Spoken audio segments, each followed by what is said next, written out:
But one thing that I really want to talk about today, because I saw this and I'm like, do we need this? Do we really need this, everybody? A sequel to How the Grinch Stole Christmas. Now it's called How the Grinch Lost Christmas, though, not How the Grinch Stole Christmas. So the sequel is getting involved. It's a book, though. It's not a movie yet. Yet, I will say. It will be. Yes, it will be. You know it will be. Illumination will be all over that. 100%. Bring back Jim Carrey. I know he's retired, but so it's by Dr. Seuss Enterprises and Penguin Random House Children's Book.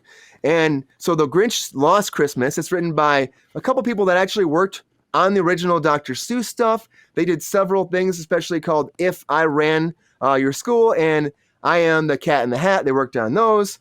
So this takes place 1 year after the 1957 original classic. And it's going to be happening. We're going to find out what happened to the Grinch's heart after it grew 3 sizes. And it embraces the Christmas spirit. So apparently he goes in there. He wants to make the biggest Christmas tree ever. He wants to make the biggest Christmas event ever. And then it goes bad.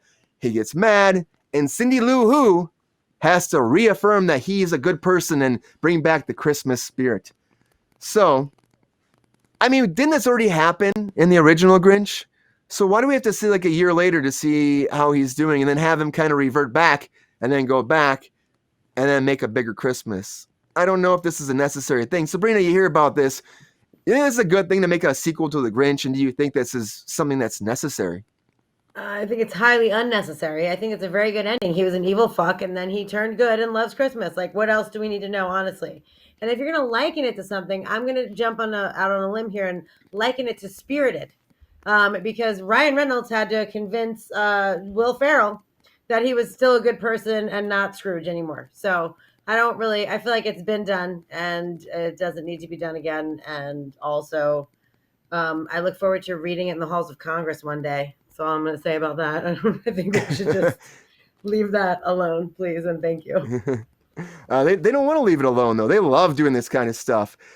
I don't know. If you're gonna make a Cat in the Hat book, like I don't know. Like, why would you? It just doesn't make sense.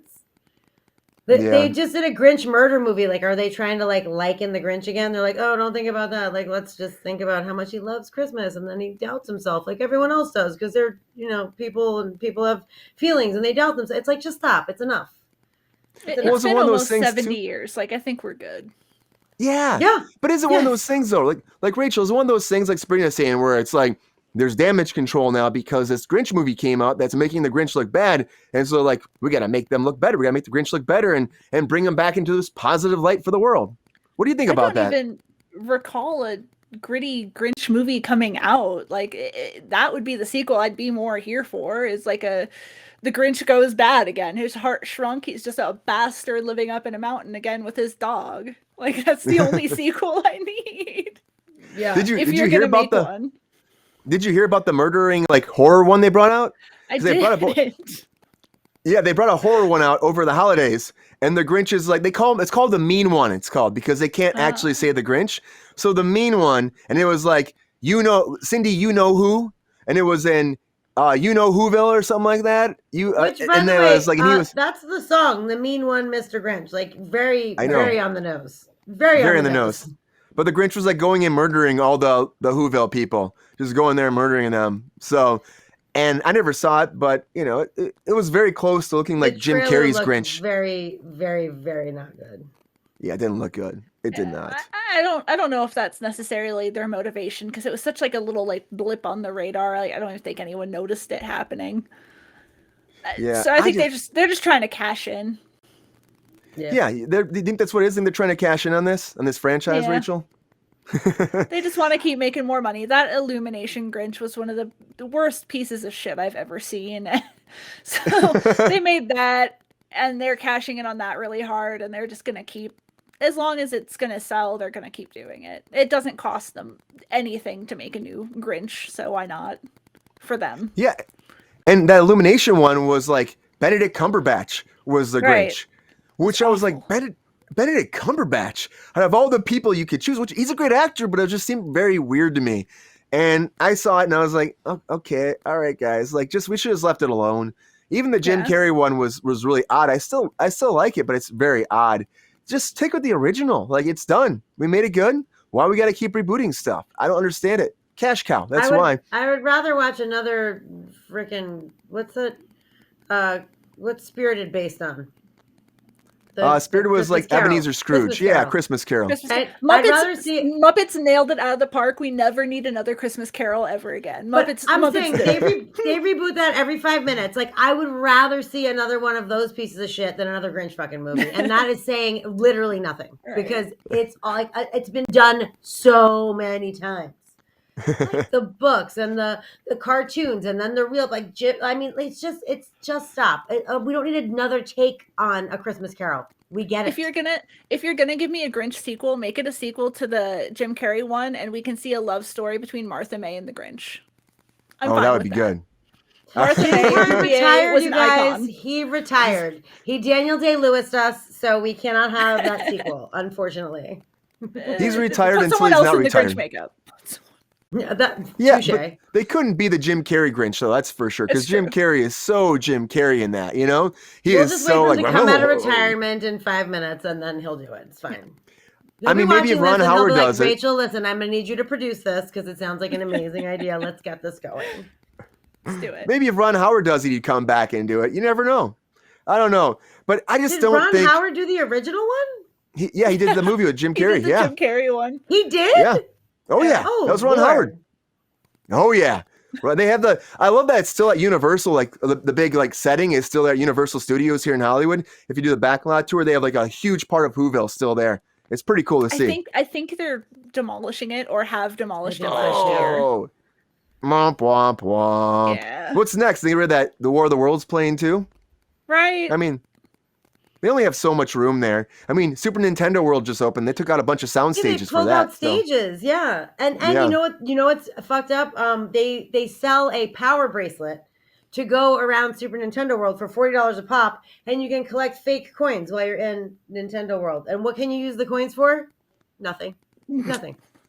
It just lights up and it's fun. To collect imaginary fucking coins and then let it sit on your shelf and collect dust for the rest of your life. So good. Yeah, but you know, all those little kids are going to scream and cry until their parents buy it for them, and they'll sell my a million boss's daughter, she's 19. She fucking bought one. I was like, "What are you doing?" She was like, "I mean, it was fun, I guess, while we were there, but it's pretty stupid." And I was like, "Yeah, it's pretty stupid." One of the funniest things about that, which is not kind of funny, but it is kind of funny, is the fact like that Bowser's Castle ride. Apparently, if your waist is over 44 inches, you can't fit in it.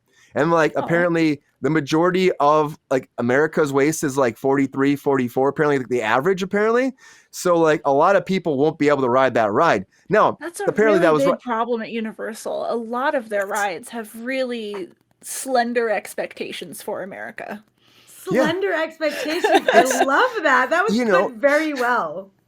It's great to wish for that. I'm gonna make a T-shirt that says "slender expectation."